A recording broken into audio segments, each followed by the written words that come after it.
Voisard tries to go on the other side of the road. Can Higuita hold on at the top of this mountain? Tudor Pro Cycling all the way. Yannis Voisard, what a victory.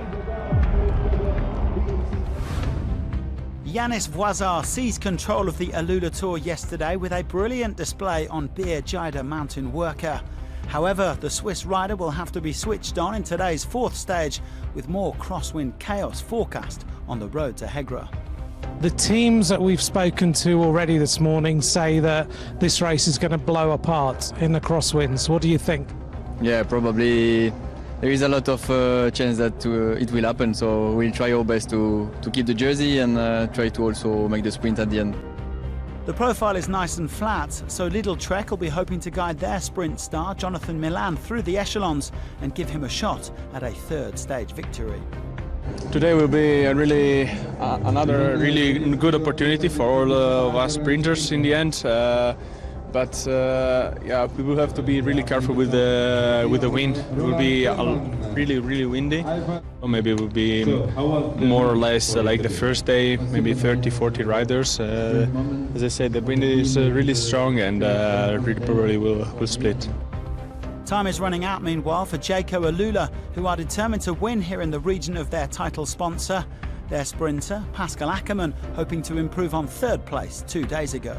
I'm quite happy about my shape and it's going better and better from day to day, and today is still a big chance to grab. I mean, it's still a super important race for us, for Jayco AlUla, to be here, so we're gonna fight for our stage victories. We have 2 days to go. Today it's my chance, tomorrow the climbers' day, so we have to try everything today. Stage 4 is the longest of this AlUla Tour, 173 kilometres between Winter Park and Hegra, the ancient Nabatean city that has been a UNESCO World Heritage Site since 2008, Saudi Arabia's first. The bonus sprint comes early after just 19 kilometres, with the 2 intermediate active sprints in the final 50k. No climbs on the menu, but like on stages 1 and 2, the wind is bound to be a major factor. We are by no means guaranteed a bunch sprint.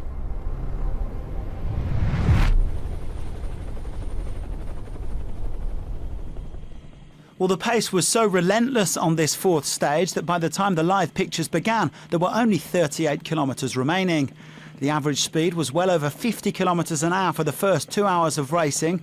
So once we joined the action, the day's 16-man breakaway had already been caught. And after a split in the main peloton, a group of chasers had caught up again. Everybody just catching their breath on this remarkable desert road. The bonus seconds at the start of the day were picked up by Mathis Lebert, who had been the best placed man on GC in the breakaway. But no danger in the end for the green jersey of Yannis Voisard. For him, it will all come down to the hike up to the sky views of Harata Wairid in tomorrow's 5th and final stage. Ultimately then, this was going to be another one for the sprinters. And of course, the big favourite was Jonathan Milan, already a 2-time stage winner earlier this week. Others to keep an eye on were Pascal Ackermann, Milan Fretin, and the other Italians who've been on form this week, Matteo Moschetti, Matteo Malucelli and Daniel Skirl. Well, not everybody had made it back to the front after those crosswind battles. A group containing the orange jersey, Ziyi Qi, was a long way back. And the gap is massive.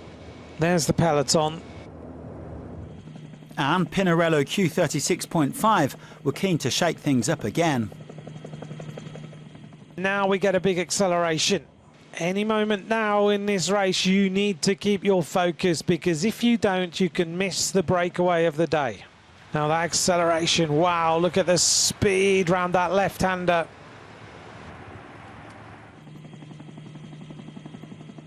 Well, that move came to nothing and things settled down again until Zeb Kiffin attacked for the Terengganu cycling team. Decidedly, they have been very lively this week.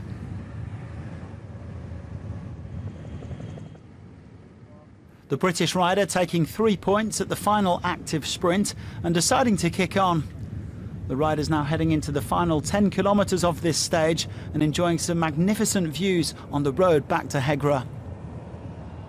Oh, the terrain is pretty breathtaking, isn't it? Through the rocks and the gateway towards Hegra now.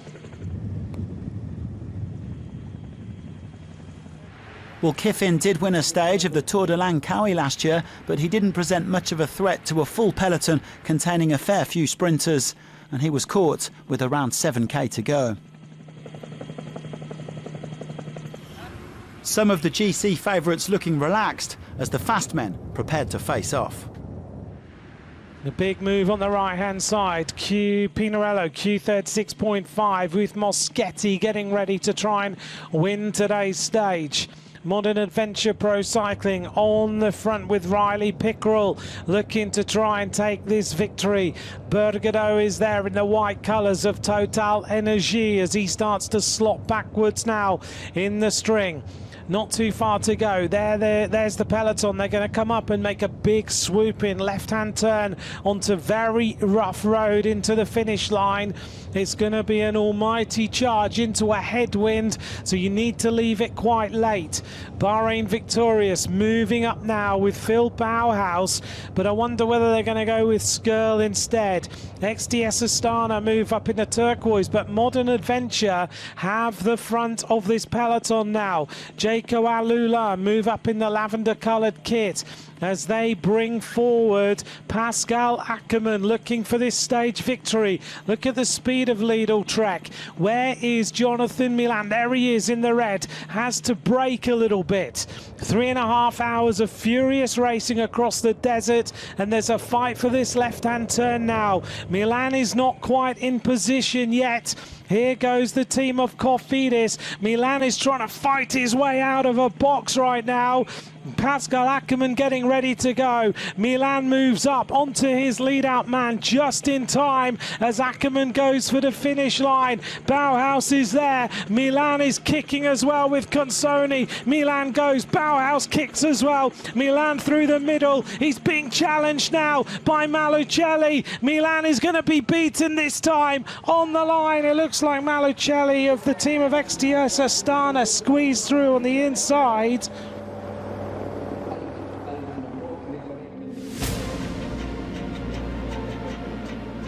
Matteo Malucelli outpacing his compatriot Milan to win this fourth stage. The 32-year-old played a pivotal role in XDS Astana's survival bid last year, with his 8 victories helping to keep the squad in the World Tour. He's now off the mark in 2026, celebrating his 18th career victory.